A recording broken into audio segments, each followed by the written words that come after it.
میرے مولا غازی عباس نے پڑھا. سبحان اللہ.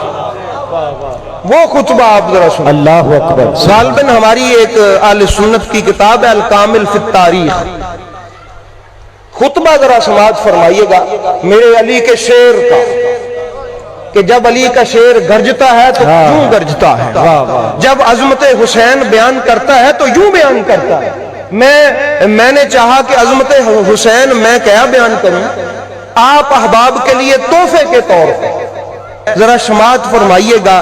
عربی کے ہو بہو الفاظ اس لیے پڑھوں گا کہ وہ جو علمدار ہے نا میرے حسین علیہ السلام کا, اس کی بھی نگاہ ہماری اس محفل میں شامل ہو جائے. سبحان اللہ. وہ نگاہ رحمت بھی ہمیں حاصل ہو جائے. آپ جب وہ طواف چھوڑا نا, حج چھوڑ کے جانے لگے, اس وقت میرے آقا حسین جانے لگے تو میرے مولا غازی عباس نے التجا کی کہ اور تو مجھے کچھ کرنے کی اجازت نہیں ہے, اگر حکم دیں تو ایک چھوٹی سی تقریر کر لوں. میرے مولا حسین نے فرمایا کر لیں آپ. اب مولا غازی عباس کعبے کی چھت پہ کھڑے ہوئے. کس پہ کھڑے ہوئے؟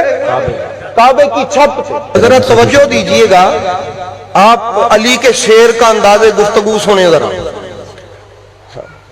غازی عباس محو گفتگو ہوئے تو کیسے ہوئے؟ بڑی سب کی توجہ ہے, وہ آخر والوں کی بھی توجہ ہے.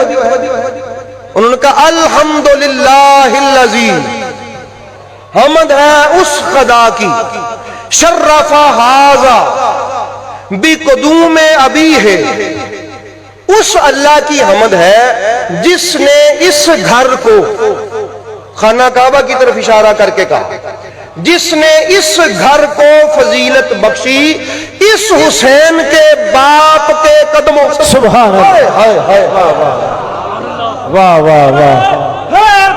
یا علی, یہ غازی عباس کے الفاظ ہیں, یوں نہیں کہا کہ میرے باپ کے قدموں سے. واہ واہ واہ. کہ الحمدللہ الذی شرف ھذا بقدوم ابیہ ھذا, فرمایا کہ تعریف ہے اس خدا کی جس خدا نے علی کے قدموں سے کعبے کو عزت بخشی. اب لوگ کہتے ہیں کہ میں کعبے میں گیا میرا شرف ہے, میں نے کعبے کو چوما میرا شرف ہے, میں نے کعبے کو ہاتھ لگایا میرا شرف ہے. علی کا بیٹا بولا اللہ, لوگوں کے لیے کعبے میں جانا شرف ہے, کعبے کے لیے علی کے قدم شرف ہے.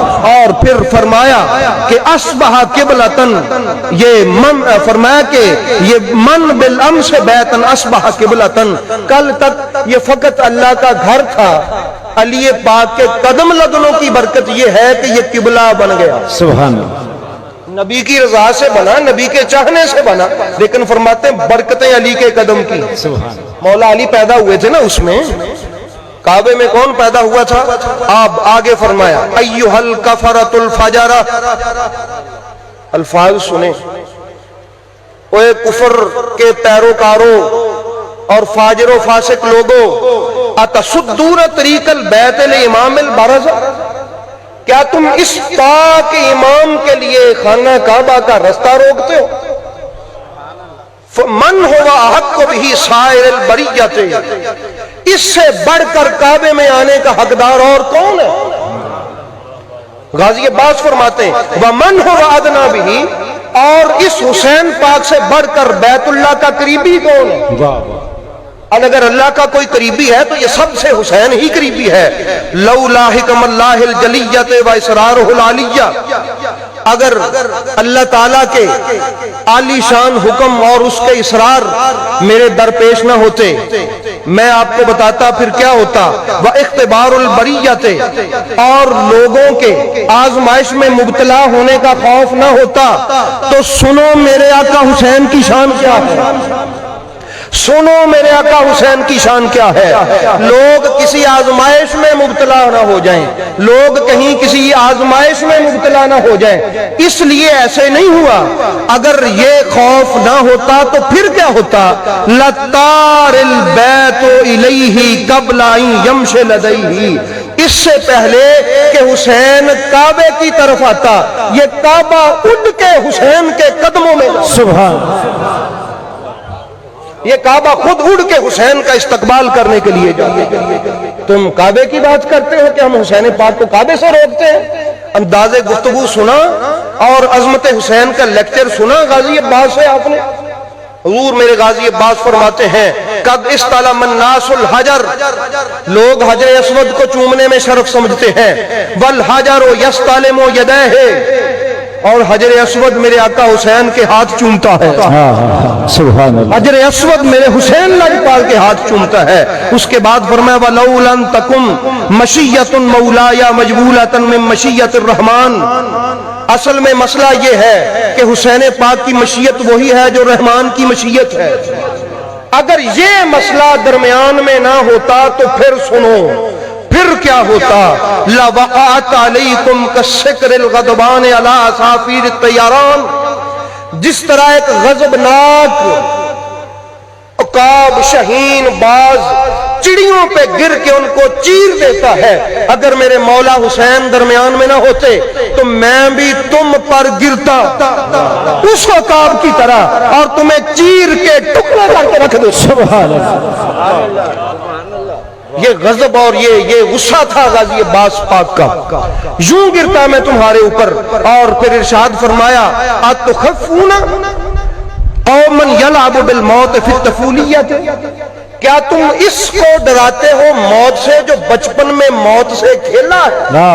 سبحان اللہ۔ سبحان فَكَيْفَ كَانَ فِي الرَّجُولِيَّةِ، وہ تو بچپن میں موت میں کھیلتا تھا، اب تو جوان ہے، جوانی میں اس کی بہادری کا کیا عالم ہوگا، ان کو موت سے ڈراتے ہو؟ میرے غازی عباس نے کہا اور پھر کہا وَلَا فَدَيْتُ بِالْحَامَّاتِ لِسَيِّدِ الْبَرِيَّاتِ دُونَ الْحَوَانَاتِ، فرمایا میرا سب کچھ قربان، ساری انسانیت اور اس روئے زمین پر جتنے بھی چرند پرند پھرتے ہیں یہ تو ان کا بھی سردار ہے، سب انسانوں کا بھی سردار ہے، میں غازی عباس کا بھی سردار ہے، میرا تن من دھن سب کچھ اس پہ قربان۔ سبحان۔ اور اس کے بعد آگے بھی آپ نے فرمایا ہائی ہاتھ فانظروا ثم انظروا، لوگوں توجہ کرو ذرا میں تمہیں بتاؤں، ممن شارب الخمر وممن صاحب الحوض الکوثر، ایک پاسے وہ شرابی اور ایک پاسے حوض کوثر کا مالک۔ غازی عباس اب کمپیریزن کر رہے ہیں دونوں کا، فرماتے ایک پاسے وہ شراب پینے والا بدبخت یزید اور ایک پاسے یہ صاحب حوض کوثر۔ یہ غازی عباس خطبہ دے رہے ہیں اور پھر فرماتے ہیں وَمِمَّنْ فِي بَيْتِهِ الْوَحْيُ وَالْقُرْآنِ، ایک پاسے وہ جس کے گھر میں وحی اور قرآن نازل ہوتا ہے، وَمِمَّنْ مِنْ بَيْتِهِ اللَّهْوَاتُ وَالدَّنَاسَاتُ، اور ایک پاسے وہ جس کے گھر میں بےہودگی ہے، جس کے گھر میں بے حیائی ہے، جس کے گھر میں شریعت سے دوری ہے، ایک پاسے وہ، اور وَمَن فِي بَيْتِهِ التَّطْهِيرُ وَالْآيَاتُ، اور ایک پاسے وہ جس کے گھر میں پاکیزگی ہے اور اللہ کی آیتیں اتری ہیں۔ یہ کہا اور وَأَنْتُمْ کا وَقَاتُمْ فِي الْغَلْطَةِ الَّتِي قَدْ وَقَعَتْ فِيهَا الْقُرَيْشُ، سنو تم اس غلط فہمی میں مبتلا ہو گئے ہو جس غلط فہمی میں مکے کے قریش مبتلا ہوئے تھے۔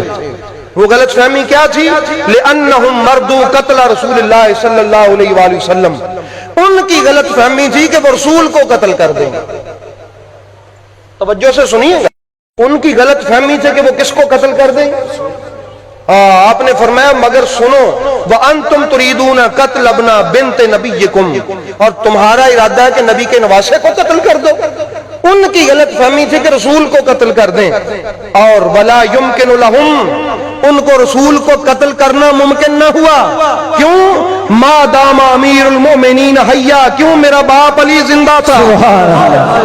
واہ واہ واہ واہ واہ، علی کے ہوتے کوئی رسول کو قتل کر دے ممکن نہیں۔ ہائے ہائے ہائے، نعرہ حیدری، نعرہ حیدری، ما يمكن لهم ما دام امیر المؤمنین حیا، علی کی زندگی میں رسول کو قتل کر دیں ناممکن تھا۔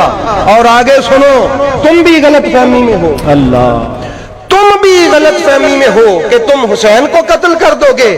وَكَيْفَ يُمْكِنُ لَكُمْ قَتْلَ أَبِي عَبْدِ اللَّهِ الْحُسَيْنِ، تو تمہارے لیے کیسے ممکن ہے کہ تم حسین علیہ السلام کو قتل کر دو؟